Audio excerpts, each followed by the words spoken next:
This piece is entitled Steel Forest. And really the best way for it to be seen is as I'm seeing it now. So please do lay down and look at it this way. Because what you really need to do is close one eye and look through the nails like this. And watch how your view changes, what you see through there. So it's as if it is literally a forest of nails, and the nails are nailed into a piece of wood which was part of a forest. So it's circular in that way. You also notice though that in the way that man-made mass-produced items are, it's very regularized, unlike a forest. And so once again, it's making that contrast between the natural and the man-made. And like the other pieces, it's also taking objects out of context, because usually a nail is really just a nail, and for the most part people try to hide nails. Once they've nailed them in, they will spackle them over them, and they don't want them to be seen. And here, in fact, the nails are basically all you can see. You can only see a glimpse of the wood, but the result is something that has a very natural feeling to it because of the way that the surfaces undulate, both on the top and on the side. It almost starts to look like a living being, like a centipede.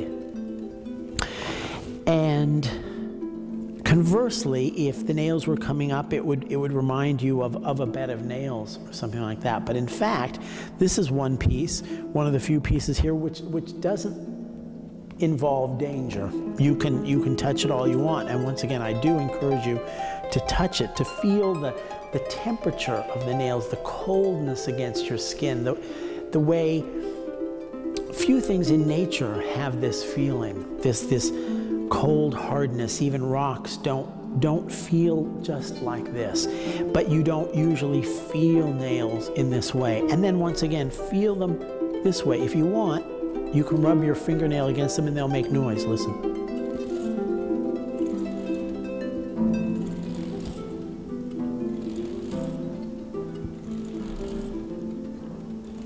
It's a very relaxing sound, almost like wind chimes.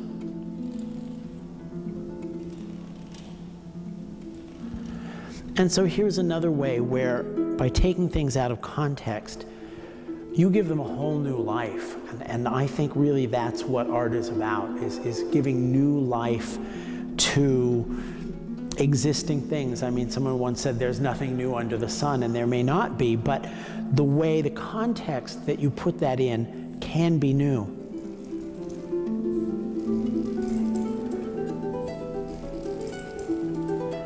And so once again, we have a piece which is hard and unyielding, and yet at the same time has a wonderful feeling to it, has a wonderful sound to it.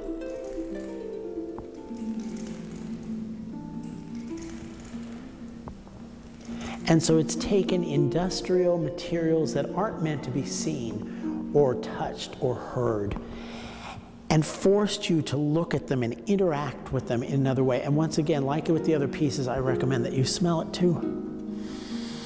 Because when you're down here looking at it, you can see how the light goes through this forest of nails.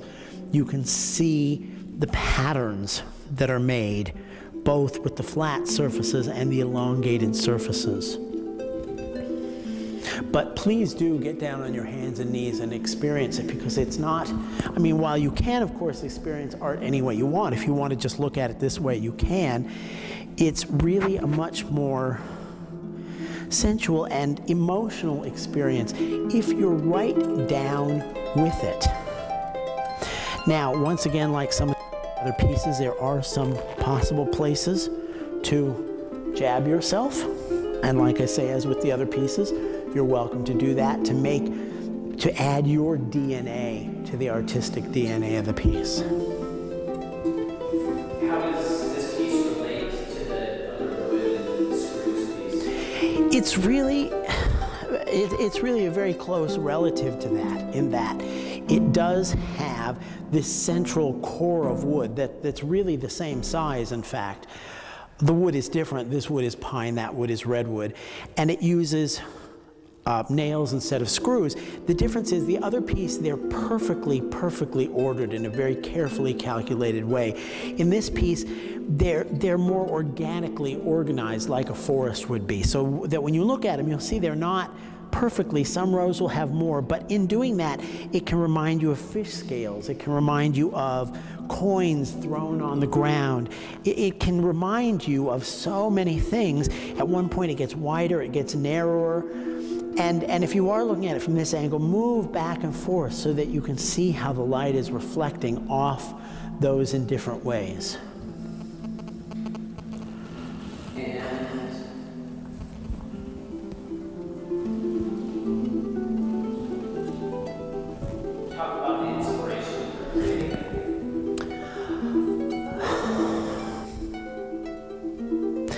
The inspiration for this piece was actually two things. I was in the forest, and there was a centipede, and there were the trees, and I started to relate the idea of all the tiny little legs to all it was a young forest, all the thin trees reaching out, and the multiples, and the thinness, and the evenness, but at the same time, the fact that unlike in the man-made world where everything is very rigid and rational, at least seemingly rational, and organized, that here was a way to present with man-made objects something that had the organic flow of nature.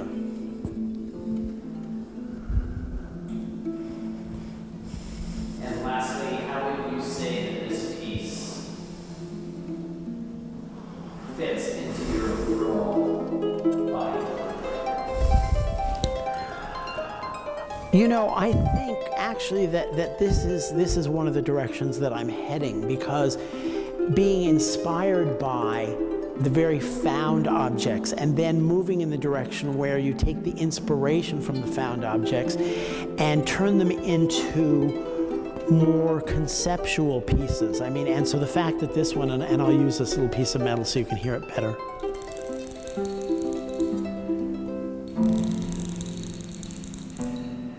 So I like the fact that it's inspired by nature, it's inspired by imperfection, and that it plays with the use of traditionally hidden materials. But I think this is the direction that I'm heading.